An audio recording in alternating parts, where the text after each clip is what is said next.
ঐশ্বর্যের চেয়ে দামি সম্পদ বুদ্ধিমত্তা, আর সবচেয়ে বড় দারিদ্র্য হচ্ছে মূর্খতা। নিরর্থক ভয় পাওয়া হচ্ছে সবচেয়ে বড় দুর্বলতা, আর সবচেয়ে অধিক মূল্যবান বিষয় হৃদয়বান হওয়া। শোনো, বোকার সাথে বন্ধুত্ব করতে যাবে না। সে তোমার উপকার করার চাইতে ক্ষতি করবে বেশি।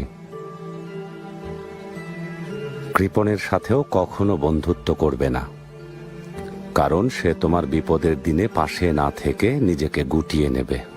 সাবধান, কোনো পরনিন্দাকারীকেও নিজের বন্ধু বানিও না, কারণ সে নিজের প্রয়োজনে তোমাকে ব্যবহার করবে। আর সেই সাথে মিথ্যাবাদীর সাথেও কখনো বন্ধুত্ব গড়ে তুলবে না,